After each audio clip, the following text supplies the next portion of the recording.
2 minutes விட்டிங்கன்னா எல்லாமே ready ஆயிடும். இதில் வேணால் நீங்கள் ஒரு 2 ஸ்பூன் ஆயில் மட்டும் சேர்த்துக்கலாம். வேணால் உங்களுக்கு நெய் கூட சேர்த்துக்கலாம்.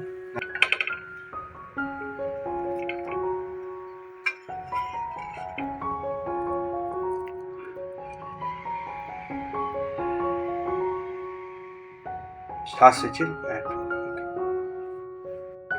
நம்ம இன்னைக்கு எப்படி பீட்ரூட் கட்லட் செய்யலாம்னு பார்க்கலாம். பாருங்க, அதுக்கு தேவையான பொருளை எடுத்துக்கோங்க. எடுத்துட்டு அதை நம்ம எப்படி ப்ராசஸ் பண்ணி பார்க்க போகலாம். வாங்க. நம்ம ஒரு கடாயில் ஃபஸ்ட்டு 1 ஸ்பூன் நெய் எடுத்துக்கிறோம். பீட்ரூட் இந்த மாதிரி நம்ம சீவி வச்சுருக்கோம். இந்த மாதிரி நல்லா பிழிஞ்சு எடுத்துக்கோங்க. அப்போ தான் வந்து ரொம்ப நேரம் இருக்காது. நல்லா பிழிஞ்சிட்டு சேர்த்துக்கோங்க.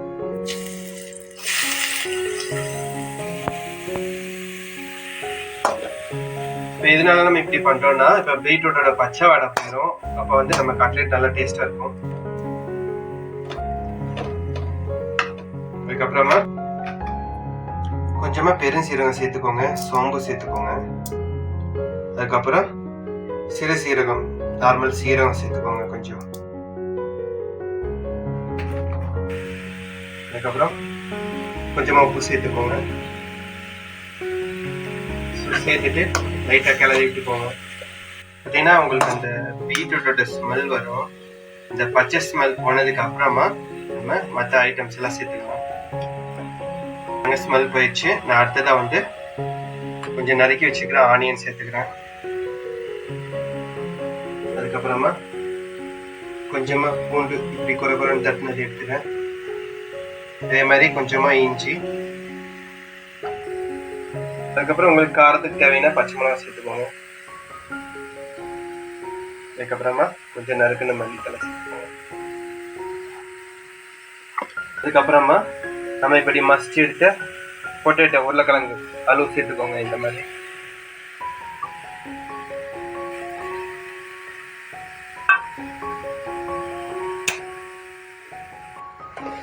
நம்ம இது எல்லாத்தையும் சேர்த்து நல்லா கிளறி விட்டுறோம். நம்ம இந்த மாதிரி செய்கிறப்ப பார்த்தீங்கன்னா பீட்ரூட் வந்து பச்சை வாடை இல்லாமல் நல்லா டேஸ்ட்டாக இருக்கும். இப்போ சில பேருக்கு வந்து அந்த பீட்ரூட் வாடை பிடிக்காது இல்லையா, அந்த ஒரு ரீசனுக்காக தான் நம்ம இப்படி போட்டு பண்ணுறோம். இல்லை பச்சையாக பிடிக்கும் அப்படின்னு நினைக்கிறவங்க டைரெக்டாகவே பவுலில் வந்து எல்லாத்தையும் சேர்த்துட்டு இந்த மாதிரி மிக்ஸ் பண்ணி எடுத்துக்கலாம். இது வந்து உருளைக்கிழங்கு வந்து இல்லாமையும் நம்ம இந்த மாதிரி கட்லெட் செய்யலாம். உருளைக்கிழங்கு இல்லை அப்படின்னா நீங்கள் என்ன பண்ணணும்னா கார்ன்ஃப்ளவர் மாவு வந்து கொஞ்சம் அதிகமாக சேர்த்துட்டிங்கன்னா உங்களுக்கு நல்லா கிடைக்கும். பாருங்க. ஸோ இந்த மாதிரி நம்ம ஒரு கன்சிஸ்டன்சி வந்ததுக்கப்புறம் நீங்கள் அப்படியே ஆஃப் பண்ணிக்கலாம். சரி, நம்ம இப்போ அது ஒரு பவுலில் மாற்றிக்கலாம். இப்போ என்ன பண்ணலான்னா, நம்ம கோட்டிங்காக வந்து கார்ன்ஃப்ளவர் மாவு இந்த மாதிரி ஒரு 2 டீஸ்பூன் எடுத்துக்கோங்க. மைதா மாவு இருந்ததுன்னா ஒரு 1/2 டீஸ்பூன் எடுத்துக்கோங்க, இல்லைன்னா விட்டுருங்க. ஃபஸ்ட்டு இது சேர்க்குறோம். அடுத்ததாக வந்து கொஞ்சம் உப்பு, கரம் மசாலா சேர்த்துக்கோங்க. கரம் மசாலா சேர்த்துருக்கேன். அடுத்ததா உப்பு வந்து சும்மா லைட்டாக போட்டுக்கோங்க, இந்த மாவுக்கு தேவையான அளவு மட்டும். அடுத்ததான் தண்ணி சேர்த்துக்கலாம். ரொம்ப தண்ணியாக போயிட போது, ஓரளவு கட்டியாக இருந்தால் தான் நல்லாயிருக்கும். மிக்ஸ் பண்ணி எடுத்துக்கோங்க. பாருங்க, ரொம்ப தண்ணியெல்லாம் ஓரளவு கட்டியாக இருக்கும். சரிங்களா? அடுத்ததாக வந்து நம்ம இதை கோட்டிங் கொடுக்கறதுக்காக பிரெட் க்ரம்ப் இந்த மாதிரி ரெடி பண்ணி எடுத்துக்கலாம். ஓகே, நமக்கு இப்போ பிரெட் க்ரம்ப் ரெடி ஆயிடுச்சு. ஸோ இது நம்ம மிக்ஸ் பண்ணி வச்சுருக்கிற கோட்டிங்கும் ரெடி ஆயிடுச்சு.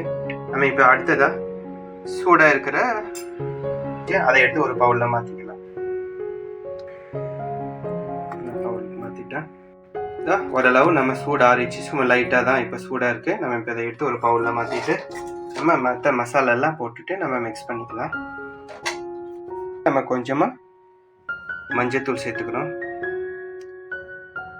கொஞ்சமாக மிளகாத்தூள் சேர்த்துக்கலாம். ஏன்னா நம்ம பச்சை மிளகா சேர்த்துக்கனால கொஞ்சமாக மிளகாத்தூள் சேர்த்துக்கலாம். மல்லித்தூள் சேர்த்துக்கலாம். இதுக்காக கரம் மசாலா சேர்த்துக்கலாம். அவ்வளோதான். நம்ம இப்போ இதை நல்லா மிக்ஸ் பண்ணி விட்டுலாம்.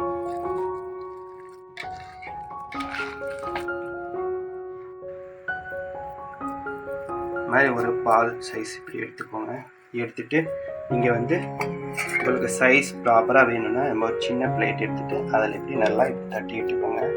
ரொம்ப வந்து தின்னாக போடாதீங்க, ரொம்ப லேஸாக போடாதீங்க. ஓரளவு இந்த மாதிரி நல்லா தட்டி விட்டுக்கோங்க.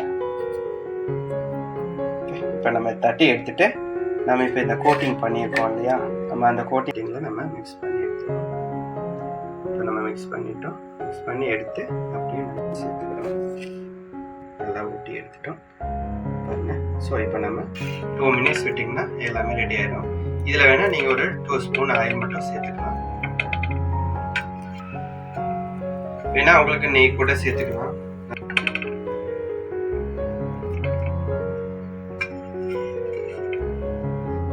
இப்போ நான் இது வந்து ரொம்ப ஆயிலே சேர்க்காம பண்ணியிருக்கனால உங்களுக்கு அந்த பிரெட் கிரம்பெல்லாம் ஒயிட்டாக தெரியுது. ஆனால் இப்போ சர்வ் பண்ண ரெடி ஆயிடுச்சு பாருங்க. எவ்வளோ நல்லா நல்லா வெந்துருந்துச்சு. நம்ம எல்லாமே இதை ஒரு பிளேட்டு மாற்றிடலாம். இப்போ நான் ஒன்று எடுத்து காமிக்கிற பாருங்க. இதான் நமக்கு உடஞ்சி வராது பாருங்க எப்படி இருக்குன்னு. ஸோ நமக்கு இது கட் ஆகாது. ஏன்னா அதனால தான் நம்ம இந்த கோட்டிங் கொடுத்துருக்கோம். பாருங்க ரொம்ப கிறிஸ்பியாகவும் இருக்கும். நீங்கள் ட்ரை பண்ணி பாருங்கள் வீட்டில். நல்லா இருந்ததுன்னா வீட்டில் செஞ்சு பார்த்துட்டு கண்டிப்பாக கமெண்ட் பண்ணுங்கள்.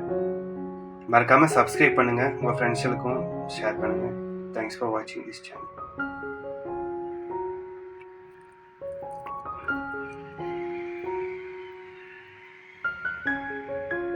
ஸ்டார்ஸ் வச்சு